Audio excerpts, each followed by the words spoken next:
Ma première expérience d'hypnose spirituelle, j'avais 23 ans. Et justement, je faisais du sport dans des salles de musculation. Pour moi, j'avais comme un genre de culte du sport. Et je ne comprenais pas pourquoi j'avais ce culte du sport. Pour moi, c'était... Et surtout les appareils de musculation. J'étais comme une accro aux appareils de musculation.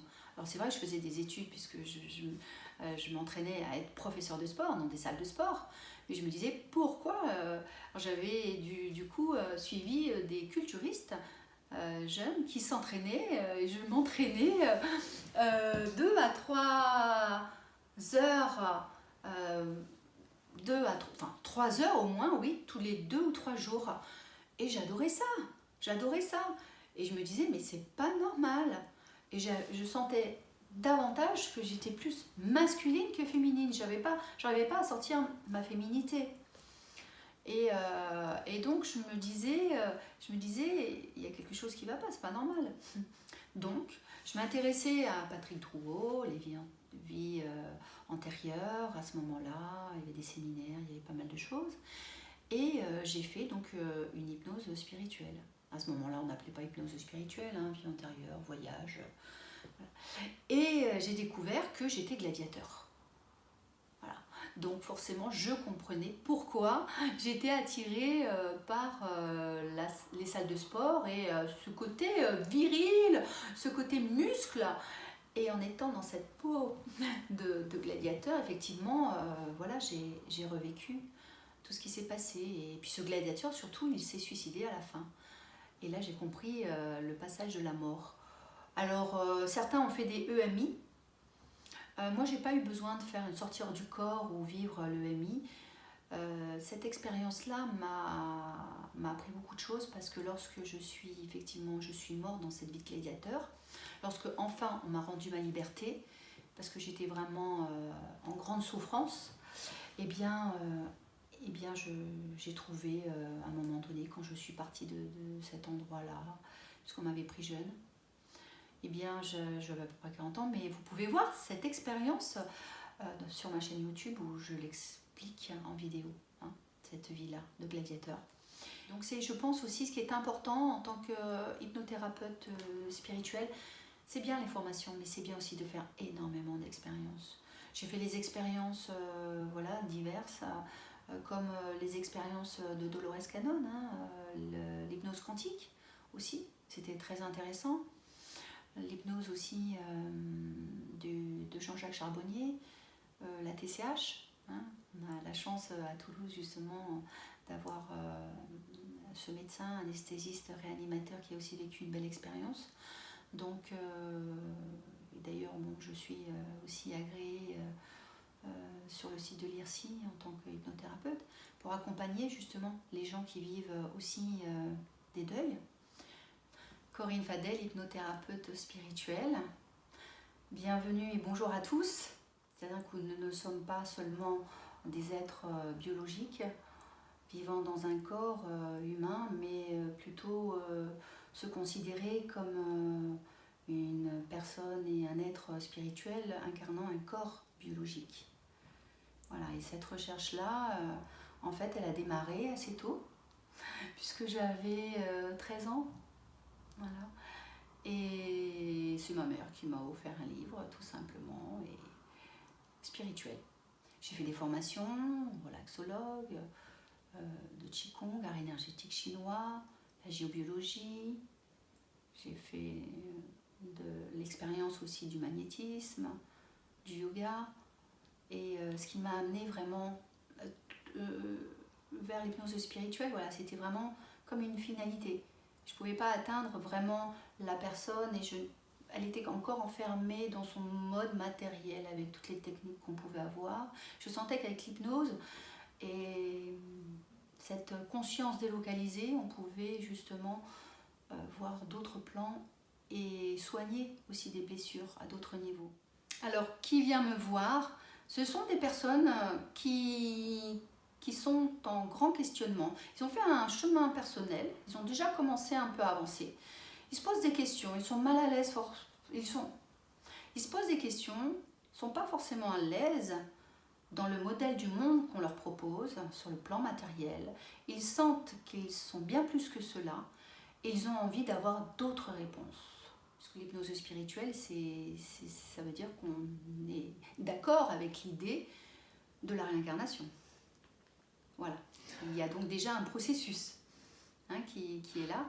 Il faut déjà avoir fait cette démarche-là, de comprendre qu'il est possible que nous ne vivions pas qu'une seule vie et que nous ayons pu exister avant. La personne en hypnose spirituelle comme en hypnose classique, elle est là.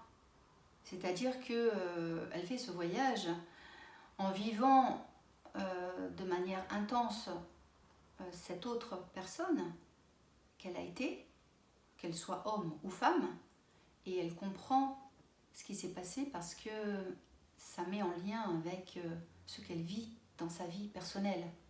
Par exemple, je peux citer le cas d'une personne sans dire son nom, évidemment, qui est venue me voir parce qu'elle ne se sentait pas bien dans sa vie, elle avait des problèmes, elle avait un problème avec l'argent. Elle a tout le temps besoin d'accumuler, accumuler.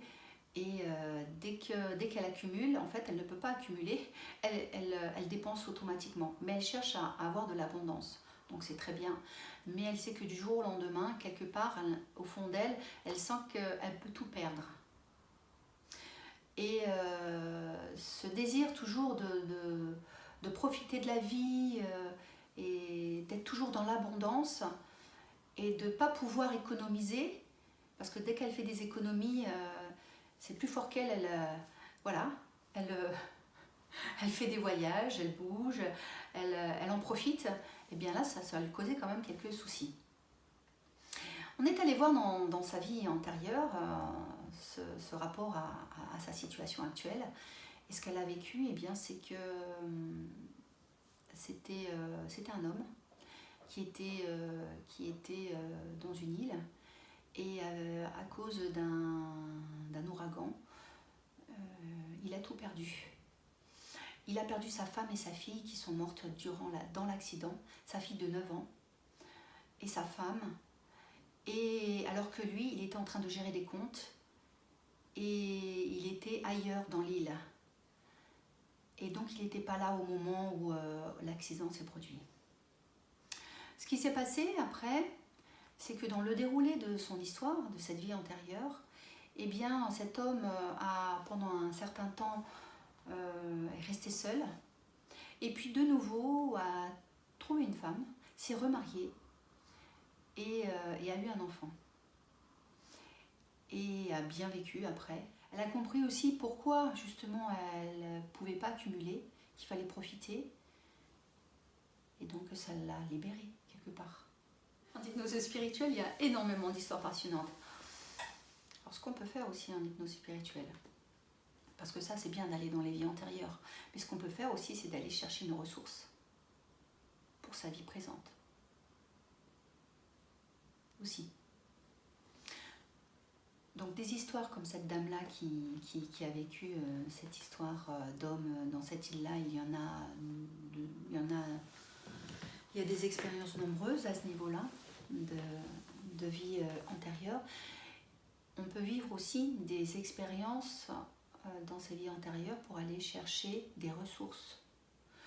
Par exemple, une vie où ça s'est bien passé, on ne va pas chercher que des problèmes, des vies où ça s'est bien passé. Et par exemple, c'est le cas de cet homme dans cette vie-là présente qui avait un problème avec sa hiérarchie, qui voulait le licencier pour faute et qui ne trouvait pas les moyens de se défendre et qui se sentait au sein de son entreprise dépourvu de parole, de prise de confiance en lui. Il n'arrivait pas non plus à vendre sa maison, à en trouver une autre. Il avait quelques difficultés à ce moment-là. On est allé chercher une ressource, c'est-à-dire quelqu'un qui pouvait lui apporter toutes toutes ces ressources-là qui pouvaient l'aider à surmonter toutes ces épreuves durant l'entretien. Et il est allé visualiser un pêcheur dans la tempête. Et ce pêcheur dans la tempête, eh bien, lui a permis d'avoir, on va dire, toutes les ressources, toutes les armes pour s'en sortir.